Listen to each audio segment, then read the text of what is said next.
నమస్కారం. అమరావతి చట్టబద్ధత మీద పార్లమెంట్లో చర్చ జరిగి సమావేశం జరిగి బిల్లు చట్టబద్ధత పొందిన సందర్భంగా వైఎస్ఆర్ కాంగ్రెస్ పార్టీ అమరావతికి మద్దతు ఇవ్వకుండా వాకౌట్ చేసి వెళ్ళిపోయింది. అదే సమయానికి జగన్మోహన్ రెడ్డి ప్రెస్ మీట్ పెట్టి మావగన్నని వింత వ్యాధి పేరు బయటపెడుతున్నాడు. జగన్మోహన్ రెడ్డి ప్రెస్ మీట్ వ్యాఖ్యలు పార్లమెంట్లో వైసీపీ వాకౌట్ చేయడాన్ని తెలుసుకునే ప్రయత్నం చేద్దాం. విశ్లేషించడానికి మనతో పాటు ఉన్నారు సీనియర్ జర్నలిస్ట్ డివి శ్రీనివాస్ గారు. వారిని మరిన్ని విశేషాలు తెలుసుకుందాం. సార్ నమస్తే. నమస్తే. జగన్మోహన్ రెడ్డి ప్రెస్ మీట్ పెట్టి మావిగన్నని వింత జబ్బు పేరు చెబుతా ప్రజల్ని అయోమయానికి గురి చేస్తున్నాడు. ఇంకో పక్క పార్లమెంట్లో అమరావతి చట్టబద్ధత మీద చర్చ జరుగుతూ ఉంటే దేశం అంతా అమరావతికి మద్దతు ఇస్తే వైఎస్ఆర్ కాంగ్రెస్ పార్టీ వాకౌట్ చేసి వెళ్ళిపోయింది. ఎందుకు వెళ్ళిపోయారో వాళ్ళకే తెలియని పరిస్థితి. ఈ రెండు వ్యవహారాలను ఎలా చూస్తారు, ఎట్లా విశ్లేషిస్తారు సార్? ఎన్ని జబ్బులు ఉన్నాయండి జగన్మోహన్ రెడ్డికి? ఇప్పుడు మనకు తెలిసి ఏదో మైథోమానియా అన్నారు, నార్సిస్టిక్ పర్సనాలిటీ డిజార్డర్ అన్నారు, లేకపోతే నిన్నేదో సిసిడియో ఏదో అన్నాడు, క్రెడిట్ చోరీ డిజార్డరో ఏదో అన్నాడు. ఇప్పుడు ఇది ఇంకో డిజార్డరా? మావిగన్. ఇప్పుడు అతను నిన్న ఈరోజు మాట్లాడుతూ ప్రెస్ మీట్లో ఏమంటాడు? అది ప్రెస్ మీటా గన్ మీటా? మీరు మావిగన్ అంటే నాకు గన్ తప్ప ఇంకేం గుర్తు రావటల్లా. ఆ విక్రాంత్ రెడ్డి గుర్తు వస్తున్నాడు. కేవీ రావు పాయింట్ బ్లాంక్లో పెట్టాడా ప్రెస్ మీట్ ఇవాళ కూడా? ఆఫ్రికాలో వ్యాపారాలు చేసి గన్ కల్చర్ బాగా అలవాటు అయిపోయింది సార్. గన్ అనే మాట ప్రస్తుతం మాట్లాడుతుంటారు వీళ్ళందరూ. అంటే పక్కన విక్రాంత్ రెడ్డి ఉన్నాడా, లేకపోతే గోరంట్ల మాధవ్ ఉన్నాడా? Kia CEO. అంటే ఇప్పుడు జగన్మోహన్ రెడ్డి వాళ్ళ పెట్టిన ప్రెస్ మీటు అతని అక్కసు, అతని అసూయ, అతని ద్వేషం ఏ స్థాయిలో ఉందో మళ్ళీ ఇంకోసారి బయటపడిపోయాడు. అంటే మాట్లాడలేదు, అతను కక్కాడు. దీన్ని మాట్లాడటం అనకూడదు, విషం కక్కటమే. విషమో వాంతో చాలా అసహ్యంగా కక్కాడు అనమాట. ఒక రకంగా చెప్పాలంటే తను మాట్లాడిన మాటలే మనం తీసుకుందాం. అదే స్క్రిప్టు మిథున్ రెడ్డి కూడా అక్కడ చదివాడు, ఎక్కడ లోక్సభలో. తర్వాత మళ్ళీ ఏదో కొన్ని కామెంట్స్ వెనక్కి తీసుకున్నట్టున్నాడు. ఆయన సీరియస్ అయ్యాడు స్పీకరు, వెంటనే ఏదో బయటకు వెళ్ళిపోయినట్టున్నాడు వాకౌట్ అని చెప్పి. అంటే ఇప్పుడు వీళ్ళు ఇవాళ మాట్లాడుతూ అమరావతికి మేము వ్యతిరేకం కాదు, అక్కడ అవినీతికి వ్యతిరేకం అంట. అసలు అన్ని దేశవ్యాప్తంగా ఇవాళ ఒక పండగ చేసుకుంటున్నాయి. ఈ రోజు లోక్సభలో పెట్టినటువంటి ఆ బిల్లు ఆమోదం పొందటం, ఏకైక రాజధానిగా అమరావతి ఆంధ్రప్రదేశ్కి అనేది ఇవాళ ఒక నేషనల్ ఫెస్టివల్. అదే జగన్మోహన్ రెడ్డి హయాంలో మరి అతను పెట్టిన బిల్లులు, ఆ 3 ముక్కలాట, సిఆర్డిఏ రిపీల్ బిల్లు, ఆ డీసెంట్రలైజేషన్, అదొక నేషనల్ ట్రాజడీ అన్నారు. అది జాతీయ విషాదం అని శేఖర్ గుప్తా అన్నాడు. అదొక హరాకిరి అన్నాడు మోహన్ దాస్ పాయ్. ఏంటి అదొక సూయిసైడ్ అన్నాడు. అప్పుడు సూయిసైడ్ ఏమో కానీ జగన్మోహన్ రెడ్డి ఆయన పార్టీ ఇవాళ పొలిటికల్ సూయిసైడ్. ఇది పొలిటికల్ సూసైడ్ ఏది ఇవాళ పెట్టిన అతని ప్రెస్ మీట్ కానీ, అతని వాకౌట్ లోక్సభలో కానీ వైఎస్ఆర్ కాంగ్రెస్ పార్టీ ఇవాళ రాజకీయ ఆత్మహత్యగా చూడాలని. అతను జగన్మోహన్ రెడ్డి అసలు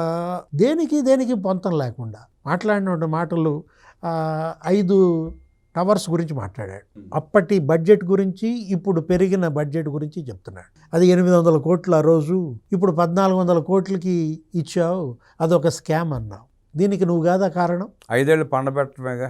ఆ 800 కోట్లతో నువ్వు కంప్లీట్ చేసి ఉంటే ఇవాళ 1400 కోట్లు ప్రజాధనం.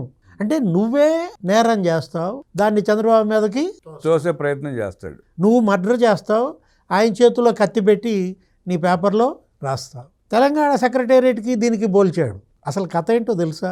జగన్మోహన్ రెడ్డి ఇప్పుడు ఏం మాట్లాడాడు? అది 615 కోట్లంట. కేసీఆర్ తెలంగాణ సెక్రటేరియట్ కట్టాడంట. పలానా ఇట్లా మరి 7 లక్షల చదరపడుగుల్లో కట్టాడు. 10 లక్షలు అన్నాడులే, 7 లక్షలు అని చెప్పలా, 10 లక్షల చదరపడుగుల్లో కట్టాడంటాడు. ఏదో నోటుకొచ్చింది చెప్పేశాడే.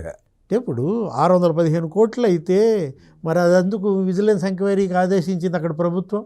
400 కోట్లని మొదట చెప్పి తర్వాత 6, 11, 1400 కోట్లు చేశారు. తెలంగాణ సెక్రటేరియట్ ఖర్చు పెట్టింది 1400 కోట్లు. ఇప్పుడు అక్కడ మరి విజిలెన్స్ విచారణ మరి మనం చూసాం. పెచ్చులుడిపోవటం, క్లాక్స్ రావటం, పైనుంచి పడుతున్నాయి. అసలు బోల్ట్లు నట్లు వేసి బిగిచ్చారంట గడ్డర్లు. దానికి దీనికి పోలుస్తున్నాడు. లేకపోతే ఢిల్లీ పార్లమెంట్కి దీనికి పోలుస్తాడు. ఢిల్లీ పార్లమెంటు 950 కోట్లు, 1200 మంది కూర్చోవచ్చు.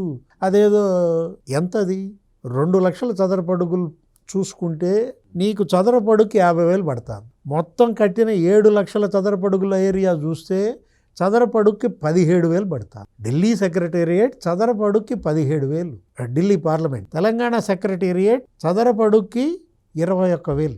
నువ్వు కట్టావుగా ఒకటి, దాని లెక్క ఈ ముందు ఋషికొండకి గుండు కొట్టి ప్యాలెస్ కట్టాడు కదా. ఋషికొండ ప్యాలెస్ చదరపడుగుకి ఎంత?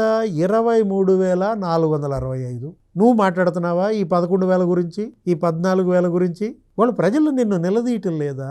అందుకేగా ప్రజల్లోకి వెళ్ళవు. వెళ్లకుండా పరదాలు కట్టుకుని దొంగసాటుగా ప్రెస్ మీట్ పెట్టి పారిపోతున్నాడు. అదేమంటే మళ్ళీ మాట్లాడుతూ చంద్రబాబు అంట 5 రోజులు ఉంటున్నాడంట, పవన్ కళ్యాణ్ అసలు ఎప్పుడు ఎక్కడ ఉంటాడో తెలియదంట, లోకేష్ 4 రోజులు ఉంటున్నాడంట, ఏదో షటిల్ సర్వీస్ అంటాడు.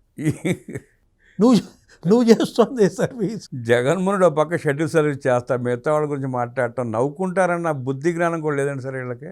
అంటే జగన్కి ఇంకా వేరే శత్రువులు ఎవరు అవసరంలే, జగన్కి జగనే అతని పరువు అతనే తీసుకుంటాడు. ఇంకా వేరే వాళ్ళకు కూడా తన పరువు తీసే అవకాశం ఇవ్వడన్నమాట. ఆ క్రెడిట్ చోరు కూడా ఆయనే చేసుకుంటాడు. అరే అతను మాట్లాడుతూ అసలు ఇప్పుడు ధర్మాన ప్రసాదరావుతో అక్కడ విద్వేషాలు రెచ్చగొడతాడు. ఎక్కడ బొత్స సత్యనారాయణ చెల్లో మూలాపేట అని చెప్పి అక్కడ ఆయన ఏంటి ఇంత అన్యాయం చేస్తున్నావు బాబు అంటాడు. నీ ప్రయారిటీలో మేము లేవా అంటాడు. నీ ప్రయారిటీ అమరావతి అమరావతి అంటాడు. అమరావతిలో చంద్రబాబు ఏమన్నా గూగుల్ డేటా సెంటర్ పెట్టాడా? అంటే ప్రయారిటీ అంటే టీడీపీలో చేరతారంటే చేర్చుకోకపోవటమే బాధగా ఉండటం సార్. అందుకే ప్రయారిటీ ఇవ్వని అడుగుతున్నట్టున్నాడు. జగన్ చూస్తే ముచ్చటేస్తుందంట. చంద్రబాబు ఇవాళ ఉత్తరాంధ్రకి న్యాయం చేశాడా అన్యాయం చేశాడా అది చెప్పడు. నువ్వెందుకు తీసుకురాలేకపోయావు 1,50,000 కోట్లతో గూగుల్ డేటా సెంటర్? ఇవాళ వచ్చే నెలలో అది శంకుస్థాపన. పోయిన నెలలో 1,50,000 కోట్లతో ఆర్సిలార్ స్టీల్ మిటల్ శంకుస్థాపన. అంతకుముందు 3 నెలల క్రితం 1,50,000 కోట్లతో ఎన్టీపీసీ గ్రీన్ హైడ్రోజన్ ప్లాంట్ శంకుస్థాపన. అరే 22 నెలల్లో 9 లక్షల కోట్ల పెట్టుబడులు ఉత్తరాంధ్రకు వస్తే అన్యాయం చేస్తున్నావా బాబు? అరే శ్రీకాకుళం అంట కన్నీరంట, శ్రీకాకుళం పేదరికం అంట, దరిద్రం అంట. నువ్వేం చేశావు? సార్ మరీ ఆశ్చర్యంగా వింతగా నేను ఎవరు అంటున్నాడు వైసీపీ నాయకుడు ఆయన అమరావతికి న్యాయం చేసిందే జగన్మోహన్ రెడ్డి అంట. అందరూ అన్యాయం చేశారంటున్నాడు. అసలు నవ్వాలో ఏడవాలో సమాజం అప్పుడు అర్థం కాలే ఎవరికి. మరి అమరావతికి న్యాయం చేశాడంటే మరి రోడ్లు దవ్వేయటం న్యాయం, అదే ఎత్తుకుపోవటం న్యాయం, ఇసుక ఎత్తుకుపోవటం, గడ్డర్లు ఎత్తుకుపోవటం, పైపులు ఎత్తుకుపోవటం. అసలు మామూలు న్యాయం చేశాడా అమరావతికి?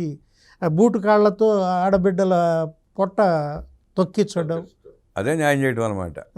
ఇందాక పెమ్మసాని మాట్లాడాడు ఏంటి ఇనప మేకుల లాఠీలతో మహిళలను కొట్టించాడని. మొన్న పవన్ కళ్యాణ్ మాట్లాడాడు, నా దగ్గరకు వచ్చి వాపోయారు, అసలు నన్ను కదలనీయకుండా చుట్టూతో ఇనప ఫెన్స్ వేశారు. సరే ఇనప మేకుల లాఠీలు అంటే ఇప్పుడు గుర్తొచ్చింది, మన రఘురామకృష్ణరాజు గారు వెళ్ళినప్పుడు కూడా ఆయన మీద కూడా ఇదే దాడి జరిగింది. ఇనప మేకులు దగ్గొట్టుకుని లాఠీలతో కొట్టడం.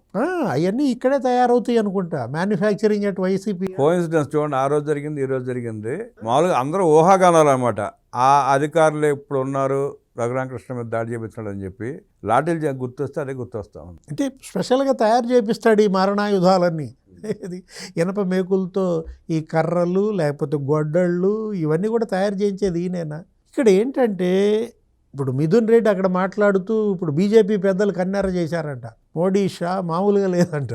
అతను లోక్సభలో మాట్లాడుతూ జగన్మోహన్ రెడ్డి ఫీజులు తీశాడు. ఏంటి బీజేపీ కర్నూలు రాజధానిగా తీర్మానం చేసింది, రివర్స్ అయింది, ఏంటి మడతేసింది, మడమ తిప్పిందనో ఏదో అన్నాడంట. వెంటనే మామూలు సీరియస్ అవటం. ఇప్పుడు బీజేపీ వైఎస్ఆర్ కాంగ్రెస్ మీద అసలు మంట పుట్టిస్తున్నారు. అంటే అతను మిథున్ రెడ్డి మాట్లాడినా జగన్మోహన్ రెడ్డి మాట్లాడినా ఇవాళ ఎందుకు ఇంత అక్కసు కక్కుతున్నారు? మొత్తం దేశం మొత్తం ఇవాళ ఆంధ్రప్రదేశ్కి సపోర్టుగా 11 పార్టీలు మాట్లాడినాయి అంట. అదేమంటే మళ్ళీ 11 అంటారు. ఈ 11 వీళ్ళని ఎలా వెంటబడుతుందో ఏమో కానీ మొన్న రూమ్ కూడా 11 నంబర్ అది ఇచ్చారు. అది కాస్త ఏదో మార్చుకున్నట్టున్నారు 12 నంబర్కి. మాణిక్యం ఠాగూర్ ఇవాళ మాట్లాడుతూ ఈ బిల్లును స్వాగతించారు. కాంగ్రెస్ తరపున పూర్తి మద్దతు ఇస్తున్నామని చెబుతూ ఏంటి ఆ ప్రత్యేక హోదా కూడా ఆంధ్రప్రదేశ్కి ఇవ్వాలనేది మా డిమాండ్ అని. నువ్వు కూడా అది చెప్పాలా? అది వదిలేసి అసలు జగన్మోహన్ రెడ్డి రామబ్రహ్మం గారు నేనేమనుకున్నానంటే ఇవాళ ప్రెస్ మీట్లో సుప్రీంకోర్టు జడ్జిమెంట్ గురించి మాట్లాడతాడు అనుకున్నా. దళిత క్రిస్టియన్లు వచ్చినటువంటి జడ్జిమెంట్ పైన మొన్న షర్మిల కూడా మాట్లాడేది. వాళ్ళకి సానుభూతిగా మద్దతుగా కాంగ్రెస్ పార్టీ దళిత క్రిస్టియన్లని ఎస్సీలుగా చేర్చాలని డిమాండ్ చేస్తూ సిపిఐ అక్కడేదో రౌండ్ టేబుల్ కాన్ఫరెన్స్ మాట్లాడితే మొత్తం అందరూ వాళ్ళు రాజ్యాంగాన్ని సుప్రీంకోర్టు జడ్జిమెంట్ని వాళ్ళు నిరసించిన విధానం. జగన్మోహన్ రెడ్డిని నిలదీశారు. దళిత క్రిస్టియన్లు ఓట్లు ఎంచుకున్నావు, నీకు పడ్డ 40% ఓట్లలో వాళ్ళయ్యే సగం పైన 1 కోటి మంది వాళ్ళ ఓట్లు. నువ్వు కనీసం నీ ఎంపీలను తీసుకుని ప్రధాని మోడీని కలిసి దళిత క్రిస్టియన్లను ఎస్సీల్లో చేర్చాలి అని ఎందుకు డిమాండ్ చేయలేకపోయావు అని అడిగింది చెల్లి. దానికి సమాధానం చెప్తాడేమనుకున్నా. అంటే దాని పేరే ఎత్తలేదు అసలు కనీసం. ఇప్పుడు అమరావతిలో ఓట్లేటు పడవు, పడే దళిత క్రిస్టియన్ ఓట్లు కూడా. జగన్మోహన్ రెడ్డి ఎంత స్వార్థపరుడు, అతను ఎంత అసూయాపరుడు అనే దానికి ఇక్కడే మీకు ఉదాహరణ. అదేమంటే నేను సంకుచితమైన ఆలోచన చేసేవాడిని అయితే రాజధాని విశాఖలో ఎందుకు పెడతాను, నేను సీమలోనే పెడతాను కదా అంటాడు. నీ సంకుచిత మనస్తత్వం ఏదో ఇవాళ సీమకు తెలియదా? రాయలసీమ లిఫ్ట్ పేరుతో నువ్వు వాడిన డ్రామా వాళ్ళకి తెలియదా? రాజధాని పేరుతో కూడా డ్రామా ఆడాడు కదా. కర్నూలు కూడా న్యాయ రాజధాని అన్నాడుగా, ఏం చేయలేకపోయాడుగా, చేయలేదుగా. ఏం కట్టావు అక్కడ నువ్వు? ఆయనంట విశాఖపట్నంలో రాజధాని పెట్టి ఏడాదికి 2,000 కోట్లు చొప్పున 5 ఏళ్లలో 10,000 కోట్లతో అదొక గ్రోత్ ఇంజిన్ చేద్దాం అనుకున్నాడంట. ఎందుకని చేయలా? ఎవరొద్దన్నారు? ఎవడడ్డం పడ్డాడు? 600 కోట్లు ఋషికొండ ప్యాలెస్ కట్టే బదులు అక్కడ మొత్తం అదే మెట్రో వేయచ్చు కదా. మీరేదో జబ్బు అన్నారు, ఏంటది? మావిగన్. మచిలీపట్నం, విజయవాడ, గుంటూరుకు వచ్చిన తిప్పలు. అదే అంటాడు, ఏది అది అదో 70 కిలోమీటర్లు, ఇదో 40 కిలోమీటర్లు, ఈ మొత్తం 110 కిలోమీటర్లు సిఆర్డీఏ కింద డిక్లేర్ చేసి మావిగన్ అది క్యాపిటల్ చేయొచ్చు కదా అన్నావు. నువ్వేం చేశా? ఎందుకు చేయలే? ఆ ప్లాన్ బి నువ్వెందుకని అమలు చేయలే? ఆ కట్టే ఆ 600 కోట్ల ప్యాలెస్ ఋషికొండ అక్కడ బట్లు ఇక్కడ ఎందుకు కట్టలేదు? ఇప్పుడు ఇవాళ ప్రజలు అడిగే ప్రశ్నలు అవి. నువ్వు 5 ఏళ్ళు నువ్వు ఉండి మచిలీపట్నం, విజయవాడ, గుంటూరు, ఇది నా ప్లాన్, మావిగన్ చేస్తున్నాను, జగన్ నా పేరు, జగన్గా నేను మీకు ఇస్తున్న గన్ గిఫ్ట్ ఏంటిది మావిగన్ అని చెప్పి నువ్వు ఆ మొత్తం అంతా అక్కడ అభివృద్ధి చేసి ఉంటే ఇవాళ నీకు ఈ పరిస్థితి వచ్చేదా? అంటే జగన్మోహన్ రెడ్డి ఇవాళ ఏంటంటే అతను ఏదో ముసలి కన్నీరు కార్చినా ఈ ముసలికి ఆహారం అవడానికి ఇక్కడ ప్రజలు సిద్ధంగా లేరు. అంటే పార్లమెంట్లో జరుగుతున్న చర్చని ప్రజల దృష్టి మళ్లించేందుకు వాళ్ళు ప్రెస్ మీట్ పెట్టాడంటారా? అట్లా అనుకోవచ్చా? కేవలం పూర్తిగా డైవర్షన్. అతను ఆడేది డైవర్షన్ పాలిటిక్స్, కానీ అది కాస్త చంద్రబాబు మీద బూమరాంగయ్య రివర్స్ కొట్టింది. వాళ్ళు చూస్తానండి ప్రెస్ మీట్ పెట్టినప్పుడు 130 మంది లైవ్ చూశారు అంతే. అంటే అతనికి పడ్డ ఓట్లు కూడా అంతే కదా. ఇవాళ జగన్మోహన్ రెడ్డి ఏంటంటే అతను కూర్చున్న చెట్టు కొమ్మని అతను నరుక్కున్నాడండి, నడ్డి ఇరిగింది. ఇప్పుడు పాముని ఎక్కడ కొడతారు? నడుము మీద కొడతారు. నడుము మీద కొడితే కదలదు. మొన్న జనం కొట్టారు. ఏది ఆ ప్రజా తీర్పు ఎన్నికల్లో ఇది అసలు కదలటల్లా వైసీపీ అప్పటి నుంచి ఆ నడుము దెబ్బతగ్గింది. ఈ రోజు ఈ పార్లమెంట్లో చేసినటువంటి బిల్లు ఆమోదం వాళ్ళ పడగ మీద కొట్టారు. వైఎస్ఆర్ కాంగ్రెస్ పార్టీ వాళ్ళ పడగ మీద దెబ్బ కొట్టారు. కథ పార్లమెంట్లో జరుగుతున్న చర్చను ప్రజల దృష్టి నుంచి మళ్లించేందుకే జగన్మోహన్ రెడ్డి ప్రెస్ మీట్ పెట్టి పిచ్చి పిచ్చి మాటలు మాట్లాడాడంటూ విశ్లేషించిన డివి శ్రీనివాస్ గారికి ధన్యవాదాలు తెలియజేస్తూ నమస్కారం.